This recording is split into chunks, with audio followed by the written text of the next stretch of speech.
سبق نمبر 1 حضرت سلمان فارسی رضی اللہ تعالیٰ عنہ پہلی بات دیکھ رہے ہیں آج دنیا میں مبعوث تمام انبیاء کرام میں جس طرح حضرت محمد صلی اللہ علیہ وآلہ وسلم کو فضیلت حاصل ہے، اسی طرح آپ صلی اللہ تعالیٰ علیہ وسلم کے صحابہ اکرام رضی اللہ تعالیٰ عنہ کو امت میں عظمت و رفعت حاصل ہے۔ جس طرح سے دنیا کے اندر اللہ تعالیٰ نے کم و بیش 1,24,000 پیغمبر مبعوث فرمائے۔ اللہ تعالیٰ نے 1,24,000 پیغمبر کم زیادہ، اسی لیے کم زیادہ کو کم و بیش یعنی کم یا زیادہ، کیونکہ اب ان کی کسی تاریخ یا کسی کتاب میں اسی تعداد باقاعدہ لکھی نہیں گئی ہے، اس لیے علماء اکرام فرماتے ہیں کہ تقریباً 1,24,000 کم و بیش پیغمبر اس سرزمین پر اس دنیا میں اللہ تعالیٰ نے بھیجے ہیں۔ تو جس طرح ہمارے نبی پاک صلی اللہ علیہ وسلم کو اللہ تعالیٰ نے فضیلت عطا کی، تمام انبیاء کرام کا آپ صلی اللہ علیہ وسلم کو امام بنایا، اسی لیے آپ صلی اللہ علیہ وسلم کا ایک لقب امام الانبیاء بھی ہے۔ معراج کی رات میں ہمارے نبی پاک صلی اللہ تعالیٰ علیہ وسلم نے تمام انبیاء کرام کو نماز پڑھوائی، آپ اپنی امامت میں نماز پڑھوائی۔ تو ایک یہ بھی فضیلت ہے ہمارے نبی صلی اللہ علیہ وسلم کی۔ بالکل اسی طرح اور بھی پیغمبر اسلام جتنے گزرے ہیں ان کے بھی صحابہ تھے۔ صحابہ کہتے ہیں ساتھی کو، دوست کو، ٹھیک ہے، جو ساتھ میں رہتے، ساتھی کو، دوست کو صحابہ کہتے ہیں، ٹھیک ہے۔ تو مگر جو خصوصیت اور جو فضیلت ہمارے نبی پاک علیہ السلام کو حاصل تھی، اسی نسبت سے ہمارے صحابہ کو بھی، آپ صلی اللہ علیہ وسلم کی صحابہ کرام کو بھی عظمت و رفعت حاصل تھی۔ اللہ کے رسول صلی اللہ علیہ وسلم نے اپنے صحابہ کی تقلید کرنے کی بھی اپنی امت کو تلقین کی ہے۔ آپ صلی اللہ علیہ وسلم نے امت کو یہ بھی کہا ہے کہ جو میری اور میری صحابہ کی سنت پر عمل کرے گا، یعنی جو صحابہ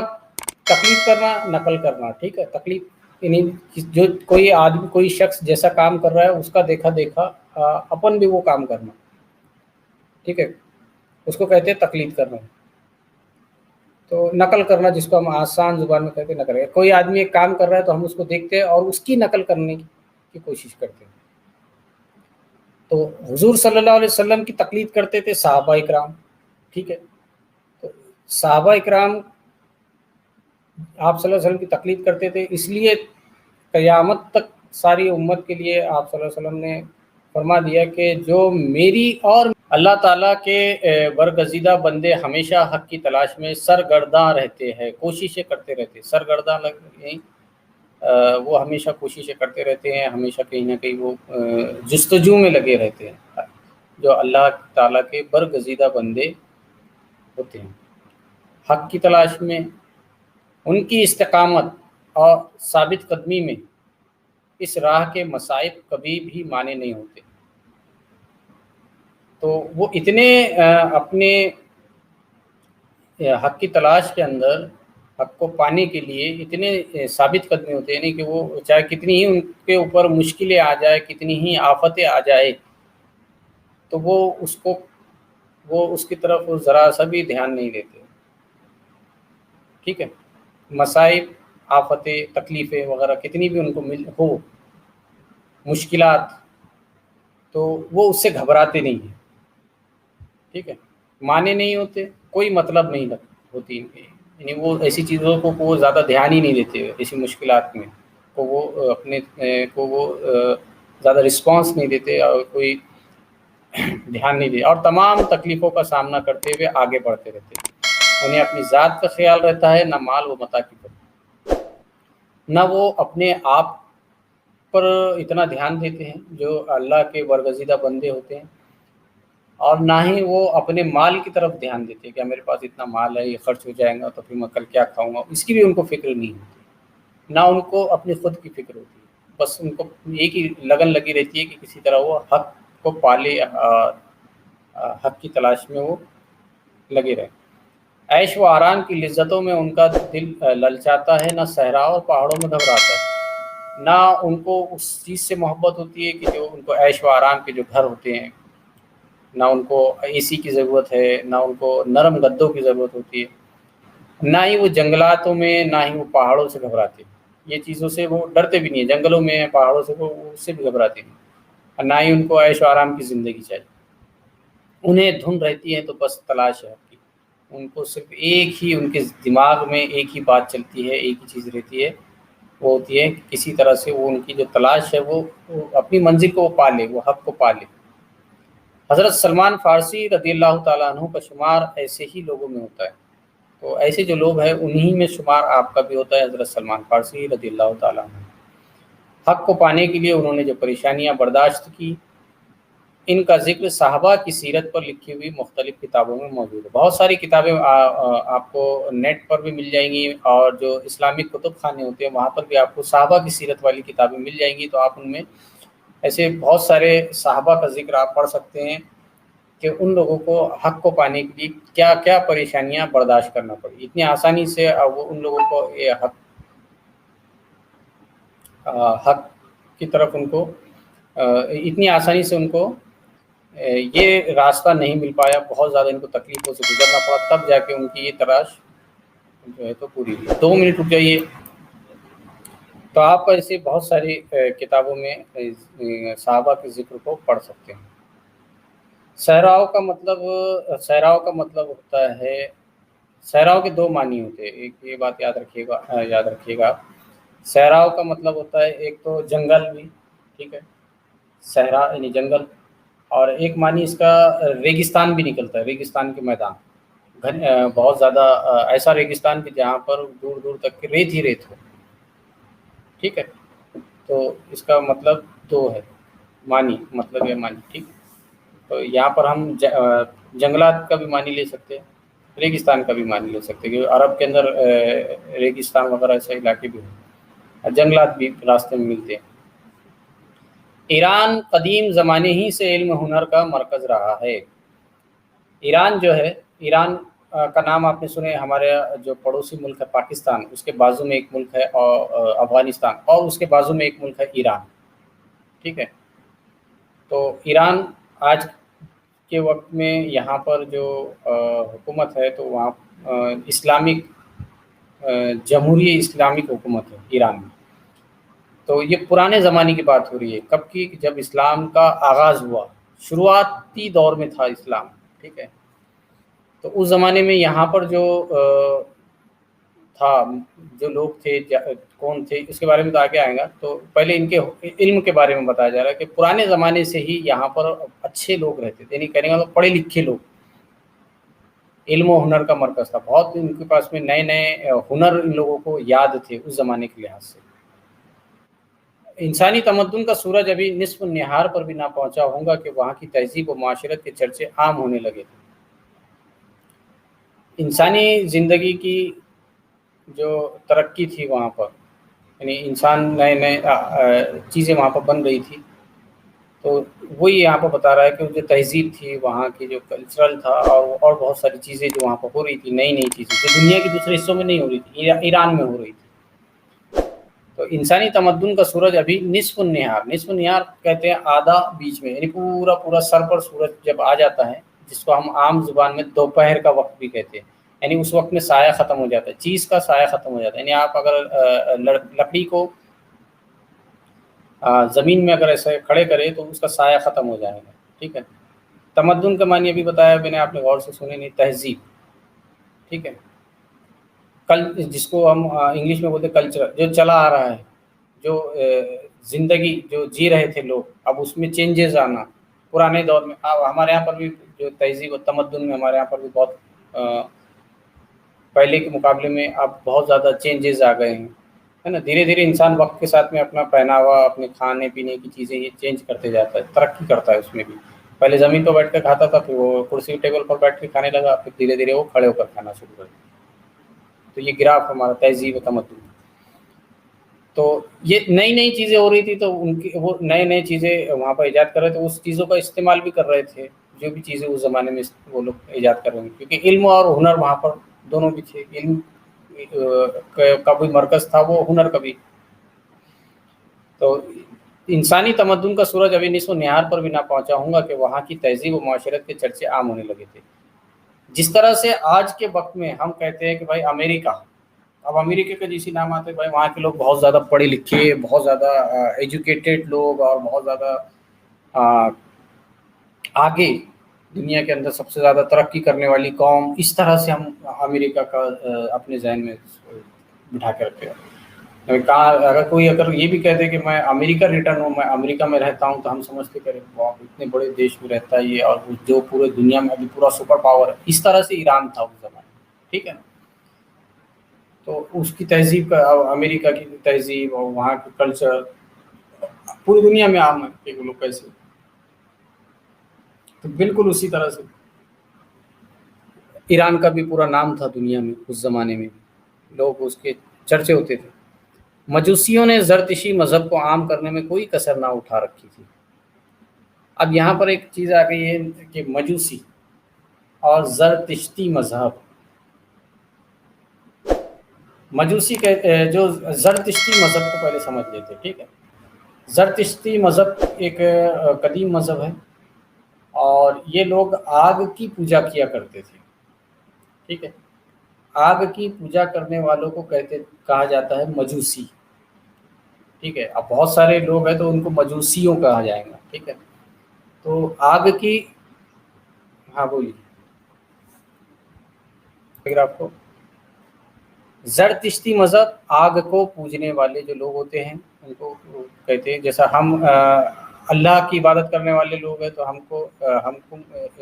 ہمارے مذہب کا نام ہے اسلام، ٹھیک ہے۔ اور جو اسلام کے فالوور ہیں، جو اسلام پر عمل کرتے ہیں، ان کو ہم کیا کہتے ہیں؟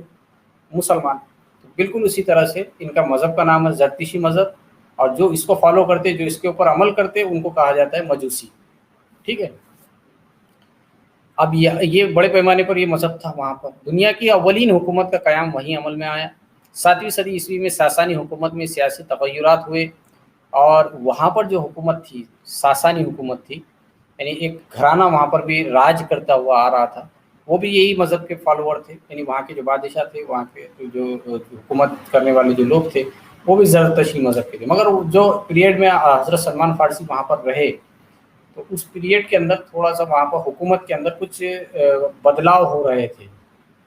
ٹھیک ہے نا۔ جیسے ہمارے علاقہ، اگر ہمارے یہاں پر الیکشن وغیرہ ہوتے تو ہم بڑے غور سے، ہم کو سارے خیالات ہوتے ہیں کہ بھائی کیسے الیکشن ہو رہے ہیں، کیسے بدلاؤ آ رہا ہے ہمارے یہاں پر، سیاسی بدلاؤ ہوا، پہلے کس کی حکومت تھی، کسی پارٹی کی، اب دوسری پارٹی کی۔ اسی طرح اس وقت میں بھی کچھ ہو رہا تھا۔ فوجی نظام کو ترقی دی گئی، پھر انہوں نے دیکھے کہ جو دوسرا بادشاہ بیٹھا ہے، تو اس نے یہاں پر ایک فوجی نظام کو بنایا، اس کو اسٹرانگ کیا۔ پہلے اتنی اچھی فوج نہیں تھی، اچھی فوج بنی، نئے جدید قسم کے لوگ ہتھیار بھی استعمال کرنے لگے۔ یہ ساری چیزیں وہ دیکھ رہے تھے، خود نہیں تھے، مگر یہ ساری چیزیں ان کے سامنے ہو رہی تھی، پتہ لگ رہا تھا۔ حضرت سلمان فارسی رضی اللہ تعالیٰ عنہ ان تبدیلیوں کو دیکھتے رہے، مگر حق کو پانے کی لگن ان کے دل میں کروٹیں لیتی رہی۔ یہ ساری چیزیں آپ کے سامنے ہو رہی تھی، کس طرح سے حکومت میں یہ ساری چینجز آ رہے تھے، فوج کی طاقت کو بڑھاوا مل رہا تھا، فوج وہاں پر غلبہ حاصل کر رہی تھی۔ تو یہ ساری چیزیں حضرت سلمان فارسی رضی اللہ تعالیٰ عنہ کے سامنے ہو رہی تھی۔ تو چلیے اب یہ ایک پیراگراف، یہ دیکھیے، یہ میپ ہے آپ کے سامنے، اگر آپ غور سے دیکھیں گے اس میں، تو یہ ہمارا انڈیا ہے۔ یہاں پر میں یہ جو کرسر کے نشان سے آپ کو بتا رہا ہوں، یہ جدید میپ ہے آج کے ٹائم کا ہمارا، ٹھیک ہے۔ یہ بھارت ہے، ٹھیک ہے۔ اور اس کو زوم کرنے کی کوشش کرتا ہوں۔ انڈیا یہاں پر آپ کو نظر آ رہا ہے لکھا ہوا، یہاں پر احمد آباد گجرات کا ایریا نظر آ رہا ہے، یہ انڈیا، ٹھیک ہے۔ اس کے بعد میں یہ ملک ہے پاکستان، ہمارا پڑوسی ملک، ٹھیک ہے۔ اس کے بعد میں یہاں پر آپ دیکھیں گے افغانستان، ٹھیک ہے۔ پاکستان کا صدر مقام یہاں پر اوپر دیکھ سکتے ہیں آپ، اسلام آباد، اور افغانستان کا کابل۔ اور اس کے بعد میں آپ یہ جو پیلے کلر میں، یلو کلر میں آپ جو دیکھ رہے ہیں، پیلے کلر میں، یہ ایران ہے۔ یہ آپ دیکھ سکتے ہیں، یہ اتنا بڑا ہے پھیلا ہوا، آج کے ٹائم کا ایران ہے، مگر اس وقت میں اس کی سرحدیں اور بڑی ہوں گی، ٹھیک ہے، یہ چھوٹی بھی ہو سکتی ہے، بڑی۔ یہ آج کے وقت کا ایران ہے، اور پرانے زمانے میں اس کا نام فارس تھا، بعد میں اس کا نام ایران ہوا، پرانے زمانے میں اس کا نام فارس تھا۔ تو ایران آپ دیکھ سکتے ہیں، اور اس کا جو صدر مقام ہے، اس کی راجدھانی یا صدر مقام ہوتا ہے، تو اس کا نام ہے تہران۔ آپ یہاں پر دیکھ سکتے ہیں، یہ لکھا ہوا بھی ہے۔ یہ کچھ شہر ہے اس کے: مشہد، کرمان، زیدان، شیراز، یہ تبریز، یہ اس کے کچھ شہر ہے مشہور اس میں کیا ہے۔ ایران کے بازو میں آپ دیکھ سکتے ہیں ایک ملک ہے عراق، یہاں پر، اور عراق کے نیچے میں آپ اگر دیکھیں گے تو آپ کو یہ نظر آئے گا سعودی عربیہ، ٹھیک ہے، یہ آپ دیکھ رہے ہیں، آپ کو اسکرین پر نظر آ رہا ہوں سعودی عربیہ۔ تو آپ تھوڑا سا اور سعودی عربیہ کے نیچے یہاں پر دیکھیں گے، جہاں میں ابھی اپنے پین سے آپ کو بتا رہا ہوں، تو یہاں پر لکھا ہوا ہے، آپ کو اگر موبائل میں نظر نہیں آ رہا ہے تو آپ موبائل کو روٹیشن آن کر کے اس کو آڑا کر لیجیے، تو آپ کو انشاءاللہ کلیئر نظر آئے۔ تو نیچے دیکھیے یہاں پر مکہ لکھا ہوا نظر آ رہا ہوگا آپ کو، یہ مکہ شہر ہے، اور یہاں پر ریاض ہے۔ سعودی عرب کا جو صدر مقام ہے وہ ریاض ہے، یاد رکھیے گا، سعودی عرب کی راجدھانی۔ حج کے لیے ہم جاتے ہیں مکہ، جہاں پر جاتے ہیں، تو اس کا صدر مقام مکہ نہیں ہے، ریاض ہے۔ اور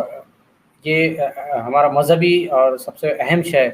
مسلمانوں کا مکہ، حج کے وقت میں ہم جہاں پر جاتے ہیں، تو آپ یہاں پر دیکھ سکتے ہیں، یہ ہے وہ شہر مکہ۔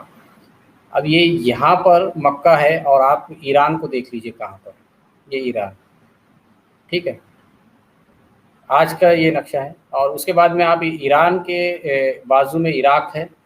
عراق کا صدر مقام بغداد ہے، آپ دیکھ سکتے ہیں عراق کا صدر مقام بغداد، آپ کو میں بتا رہا ہوں۔ اس کے بازو میں ایک اور شہر، ایک اور ملک ہے جس کو کہتے ہیں ہم سیریا انگلش میں، اور اردو میں اس کو کہتے ہیں ملک شام۔ اس کا صدر مقام دمشق ہے، اور میں نے مذہبی کتابوں میں پڑھا ہوں کہ کیا آپ جانتے کتاب میں شاید، تو اس میں لکھا تھا کہ جو حشر کا میدان جو ہوگا وہ یہیں پر ہی ہوگا، ملک شام میں، ٹھیک ہے نا، یعنی جتنے بھی مردے زمین میں سے نکلیں گے، اللہ تعالیٰ ان کو جب زمینوں میں سے نکالے گا قیامت کے بعد، حشر الگ ہے، قیامت الگ ہے، ٹھیک ہے نا، قیامت کے بعد میں جب حشر کا جو ٹائم آئے گا تو پوری دنیا سے سب اپنی قبروں سے نکلیں گے، تو وہ ملک شام کی طرف ہی بھاگیں گے، یہ وہ ملک شام۔ تو اس کے بعد میں آپ تھوڑا سا نیچے دیکھیں گے تو آپ کو ایک اور شہر یہاں پر امن، جارڈن وغیرہ نظر آئیں گے۔ اور ابھی آپ لوگوں نے پچھلے ہی کچھ دنوں میں آپ نے تھوڑا سا سنے ہوں گے، فلسطین کا نام سنے ہوں گے، بارہا فلسطین پر حملہ کیا اسرائیل نے، تو یہ آپ کو یہ اسکرین پر نظر آ رہا ہے، یہ اسرائیل دیکھیے لکھا ہوا ہے، تو یہ فلسطین کا پورا علاقہ تھا، بیچ میں اسرائیل ہے، اس کا یہ یہاں پر مسجد اقصی ہے، جیروسلم جہاں پر لکھا ہوا ہے، ایک کالا نشان یہاں لکھا ہوا، عمان جہاں لکھا ہوا ہے اس کے بازو میں ایک کالا نشان دکھ رہا ہے، وہاں پر مسجد اقصی ہے، یہی وہ فلسطین کا علاقہ ہے۔ بہرحال تو سیریا ملک شام، ٹھیک ہے، اور اس کے اوپر اگر آپ دیکھیں گے تو ترکی آپ کو نظر آئیں گی، ترکی ایک ملک ہے یہ بھی، ابھی آپ اردو الغازی وغیرہ دیکھ رہے ہیں تو وہ یہیں کا ہی ہے ترکی، ٹھیک ہے، یہ آپ دیکھ سکتے ہیں اسکرین پر، ترکی ملک ہے یہ، اس کا جو صدر مقام ہے وہ انقرہ ہے، یہاں پر آپ دیکھ سکتے ہیں اس کا نام بھی لکھا ہوا ہے انقرہ۔ بہرحال تو ہم ابھی اپنے پوائنٹ پر آتے ہیں، ایران، حضرت سلمان فارسی کا جہاں پر آپ کی پیدائش ہوئی، اور یہ وہ علاقہ تھا جس کو پرانے زمانے میں فارس کہا جاتا تھا، ٹھیک ہے۔ یہاں کا جو مذہب کے جو یہاں پر لوگ رہتے تھے وہ زرتشتی مذہب کے لوگ تھے، یعنی آگ کی پوجا کرنے والے، ٹھیک ہے، تو ان کی بھی باقاعدہ جس طرح سے یہاں پر بھی آپ نے دیکھیں گے کہ ہر مذہب کے ماننے والے جو ہے ایک جگہ جا کر عبادت کرتے ہیں تو اس کو وہ الگ الگ ناموں سے پکارا جاتا ہے، جیسے مسلمان جہاں عبادت کرتے ہیں اس کو مسجد کہتے ہیں، عیسائی جہاں عبادت کرتے ہیں ان کو گرجا گھر کہتے ہیں، یا انگریزی میں اس کو چرچ کہتے ہیں، اسی طرح ان کے بھی معبد ہے، تو یہ مجوسیوں کی عبادت گاہ، تو یہ آپ یہاں پر فارسی میں لکھا ہوا دیکھ سکتے ہیں، تو یہ فارسی آج جو ہے تو ان کی زبان فارسی ہے، تو فارس سے ہی فارسی وہاں کی زبان کا نام پڑا ہوا ہے فارسی، جس کو انگریزی میں ہم پرشین کہتے ہیں۔ تو یہ آتش کدہ زرتشتیان یزد یہاں پر لکھا ہوا ہے، یہ فارسی میں لکھا ہوا ہے، یزد زوراسٹرین فائر ٹیمپل، زوراسٹرین یعنی ان کو انگریزی میں زرتشتیوں کو زوراسٹرین کہا گیا۔ اسی طرح یہ ایک اور یہاں پر بھی دیکھ سکتے ہیں، ایک مندر ٹائپ بنا ہوا ہے، بازو عمارت بنی ہوئی نظر آ رہی ہے، اور یہاں پر آگ جل رہی ہے اندر بھی، اور ایک باہر میں بھی آپ کو آگ نظر آ رہی ہے۔ چلیے اور ایک فوٹو آپ کو دکھاتے ہیں، یہ بھی ایک آتش کدہ ہے ان کا، ایران میں یہ آتش کدہ اب آثار قدیمہ ہے کے حوالے ہے، تو یہ اب تو وہاں پر کوئی زرتشتی مذہب والے نہیں ہیں. یہ ایک اور بھی ایک فوٹو ہے. تو یہ جو پرانے قدیم چیزیں تھیں تو ان لوگوں نے اس کو رکھے ہیں ہسٹوریکل ہسٹری کے طور پر ان کو بچا کر، مگر اب وہ اس مذہب کے فالوور نہیں ہے کیونکہ ان لوگوں نے اسلام قبول کر لیے بعد میں. جب وہاں پر اسلام داخل ہوا، اسلام مذہب، اب حضرت سلمان فارسی کا تو ہے اس میں، آپ پڑھیں گے کہ انہوں نے یہاں پر حملے بھی کیے. یہ بھی ایک طرح کا ان کا پرانا ایک مندر ہے، معبد ہے. تو زرتشتی معبد. تو چلیے اب یہاں تک تو ہمیں دیکھ